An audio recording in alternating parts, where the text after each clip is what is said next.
This channel does not promote any violent, harmful, or illegal activities. All content provided by this channel is meant for an educational purpose only. রাত পোহালে ফলতায় vote রয়েছে আর এখন তো রাজ্যের পরিস্থিতিটা একেবারে অন্যরকম, কারণ জাহাঙ্গীর পুষ্পা খান সে পালিয়ে গিয়েছে আর মানুষের মনে ভয় আউট হয়েছে, ভরসাহীন হয়েছে।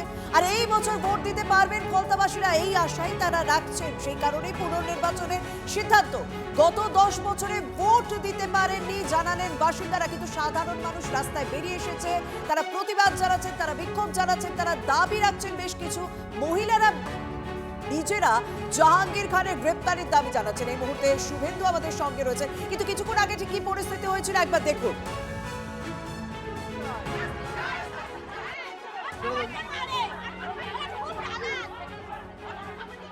সঙ্গে রয়েছেন সহকর্মী শুভেন্দু। শুভেন্দু, গতকাল পুষ্পা ঝুঁকলে আজকে সাধারণ মানুষ বাইরে বেরিয়ে এসে সরাসরি তার গ্রেপ্তারের দাবি জানাচ্ছে। তাদের দাবি, তাদের বক্তব্য কি, এবং স্বাভাবিকভাবে নির্বাচনের আগের দিনের পরিস্থিতিটা ফলতায় কিরকম? অন্যান্য বারের তুলনায় নিশ্চয়ই আলাদা। কি বলছেন এলাকার মানুষ? দেখো, আমি প্রথমেই আমার ক্যামেরা পার্সন সৌভিককে বলবো দেখানোর জন্য, এটা আমি এই মুহূর্তে দাঁড়িয়ে রয়েছি শ্রীরামপুর খানপাড়ার মোড়, একেবারেই সোজা রাস্তাটা গেছে। এটা কিন্তু জাহাঙ্গীর খানের বাড়ি। যত দূর চোখ যায় তৃণমূলের কিন্তু কোনো পতাকা দেখা মিলছে না। বামেদের পতাকা, কংগ্রেসের পতাকা, বিজেপির পতাকা দেখা যাচ্ছে। একেবারে কিন্তু শুনশান এলাকা। তবে এলাকার বাসিন্দারা তারা কিন্তু ভয় ভেঙে তারা রাস্তায় বেরিয়ে এসেছিল সকাল থেকে। রাত পোয়ালেই পুনর্নির্বাচন, এবং সেই নির্বাচন থেকে তৃণমূল প্রার্থী জাহাঙ্গীর খান নিজেকে সরিয়ে নিয়েছেন। গতকালই তিনি ঘোষণা করেছিলেন, কিন্তু তিনি কোথায়? আমরা তার বাড়িতে গেছিলাম, কিন্তু তাকে পাইনি, এবং তিনি তার বাড়ির ভেতর থেকে কিন্তু তালা বন্ধ করা ছিল। আমি কয়েকজন স্থানীয় বাসিন্দাকে পেয়ে গেছি, আমি কথা বলে নেবার চেষ্টা করব যে এখন কি আপনারা একেবারে ভয় আছে না ভয় নেই? এখন আমরা একদম ভয়মুক্ত, এবং বিগত 10 বছর আমরা ফলতা বিধানসভার মানুষ এখানে ভোট দিতে পারতাম না। কেন, কারা সমস্যা করছো? জাহাঙ্গীর এবং তার দল? এখানে রুলিং পার্টি তৃণমূল কংগ্রেসের, বিশেষ করে জাহাঙ্গীর খান মানুষকে ভোট দিত না, এবং অভিষেক ব্যানার্জির হুইপ ছিল যে এখানে 2 লাখ 2.5 লাখ ভোটে জিততে হবে। সেই হুইপ পালন করতে গিয়ে উনি নিজের বিধানসভায় ভোট করাতেন না। জাহাঙ্গীর খান গতকাল মানুষের মনে এখন ভরসা ঢুকেছে, এখন মানুষ ভয় মুক্ত হয়ে ভোট দেবেন এই আশাই তারা রেখেছে। গতকাল জাহাঙ্গীর খান পুষ্পা কি বলেছিল নির্বাচন থেকে সরে দাঁড়ানো নিয়ে, ভোট থেকে সরে দাঁড়ানো নিয়ে, শুনবো। আমি ফলতার ভূমিপুত্র, আমি চাইবো ফলতার শান্তিতে থাকুক, সুস্থ থাকুক, ভালো থাকুক, এবং ফলতায় আরও বেশি বেশি উন্নয়ন হোক। তাই সোনার ফলতা হোক, এটাই আমার স্বপ্ন ছিল। তাই আমাদের সম্মানীয় মুখ্যমন্ত্রী ফলতা উন্নয়নের জন্য স্পেশাল প্যাকেজ দিচ্ছে। সেই জন্য আমি আগামী 21শে মে যে রিপোল আছে, সেই রিপোলের কন্টেস্ট থেকে আমি নিজেকে দূরে সরিয়ে নিলাম। ব্যক্তিগত সিদ্ধান্তে নিচ্ছেন নাকি দল আপনাকে নিজেকে ভোট থেকে সরিয়ে যেতে বললো? আপনার সিদ্ধান্তটা কার? আমি এই কন্টেস্ট থেকে নিজেকে দূরে সরিয়ে নিলাম ফলতার মানুষের স্বার্থে, ফলতার উন্নয়নের স্বার্থে, ফলতার শান্তি রক্ষার স্বার্থে। সোনার ফলতা করতে এবং ফলতার শান্তি রাখতে। মানে সোনার ছিল না, এতদিন সোনার ছিল না, আরো সোনার ফলতা করার জন্য না।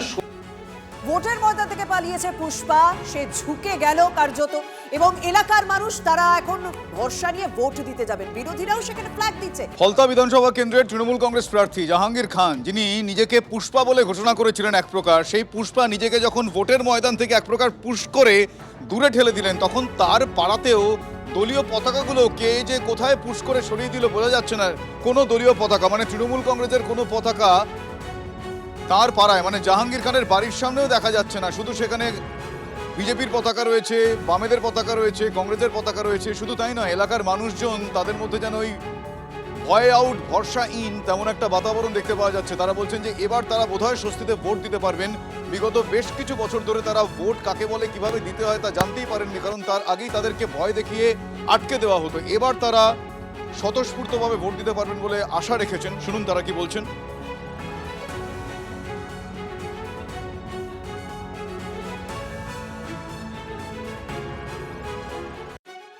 আমি এই মুহূর্তে দাঁড়িয়ে রয়েছি শ্রীরামপুরের খানপাড়া, ঢিলছোড়া দূরত্বে। একেবারে জাহাঙ্গীর খানের বাড়ি। আমি পাড়ার চিত্রটা দেখানোর চেষ্টা করব। রাস্তার দুদিকে একেবারে পতাকা টাঙানো হয়েছে, সিপিএম, কংগ্রেস এবং বিজেপির পতাকা। একবারে রাস্তায়, গ্রামের রাস্তায় ঢোকার মুখে বিজেপি পতাকা, এবং দেখা যাচ্ছে যে তৃণমূলের কোনো পতাকা কিন্তু নেই। একেবারে শুনশান রাস্তা। তৃণমূল প্রার্থী জাহাঙ্গীর খান নির্বাচনের লড়াই থেকে সরে যাওয়ার ঘোষণা করেছেন। পাড়াতে কিন্তু তৃণমূলের পতাকা কিন্তু দেখা যাচ্ছে না। বাসিন্দারা কিন্তু একে একে বাড়ির মধ্যে ঢুকে যাচ্ছেন। তিনি তার দলকে বাঁচাবার জন্য সরে গেছে। ভোটের থেকে লড়াই শোনা যাচ্ছে ওর নিজের ইচ্ছা মতন সরে দাঁড়িয়েছে, ভয় পেয়েছে। কেন, কি কারণ মনে হচ্ছে? কোনো কারণে উনি একটা ভয় পেয়ে সরে গেছে। আমরা এই বিদেশে কাজ করি, বিদেশ থেকে আছি, এই ভোটের প্রবলেম হতো যে আমরা ভোট ধরে ইচ্ছা মতন ভোট দিতে পারতাম না, এই কিন্তু সমস্যা ছিল। এখন আমাদের সাহস এসছে। এখন শুনশান রাস্তা, বাসিন্দারা কিন্তু তারা একদম ঘরবন্দি। এবং গতকাল জাহাঙ্গীর খান তিনি ভোটের লড়াই থেকে সরে দাঁড়িয়েছেন। জাহাঙ্গীর খান কোথায়? সে কোথায়, কালকে তো ছেলেকে নিয়ে চলে গেছে, বলতে পারবো না। বাড়িতে নেই তো। কি মনে হচ্ছে, ভয় পেয়ে গেছে ওই জন্য সরে দাঁড়ালো? হ্যাঁ, ভয় পেয়েছে, ভয় পেয়েছে। এবার তাহলে কি ফলতায় শান্তি ফিরলো? হ্যাঁ, শান্তি ফিরলো। আমার বাড়িতে তো উনি নিজেই হামলা করেছেন, একসঙ্গে দলবল নিয়ে গিয়েছিলেন। শুধু পার্টিটা ওনার পার্টি করতে হবে, আর কিচ্ছু নয়। আমি একেবারে দেখানোর চেষ্টা করবো, এটাই জাহাঙ্গীর খানের বাড়ি এবং কলাপসিবল গেট দিয়ে লাগানো রয়েছে, ভেতর থেকে তালা বন্ধ রয়েছে। জাহাঙ্গীর দা ভিতরে আছেন? জাহাঙ্গীর দা ভিতরে কেউ আছেন? একেবারেই আমি ডাকার চেষ্টা করলাম, কিন্তু ভেতর দিয়ে তালা মারা রয়েছে। কিন্তু ভিতরে কত কেউ থাকলেও, তার বাড়ির লোকজনেরা থাকলেও কিন্তু কেউ কোনো রকম সাড়া শব্দ করছেন না। তবে এলাকার বাসিন্দারা বলছেন যে জাহাঙ্গীর খান ভয় পেয়েছেন, তাই তিনি এই বাড়ি ছেড়ে অন্যত্র চলে গিয়েছেন।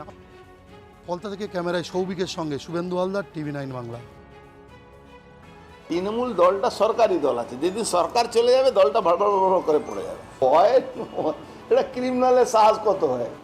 ক্রিমিনালের সাহস যখন জানেন নিরপেক্ষ ভোট হবে, তখন ও কি ভোট জিততে পারবে? ওকে তো ওখানকার মানুষ তো রাস্তা নেমে প্রতিবাদ করেছিল, এটা তো সবাই দেখেছে না। ভগবান হয়তো বুদ্ধি দিয়েছে, ভাবছে কি এইসব বলে বেঁচে যাবে, কিন্তু যা অত্যাচার করেছে ও বাঁচার কোনো জায়গা নেই। আমি বলছি, আমাদের মাননীয় মুখ্যমন্ত্রী যদি দরজাটা খুলে দেয়, তৃণমূলে একটা MLA থাকবে না, কি হিন্দু কি মুসলমান সব বিজেপিতে চলে আসবে।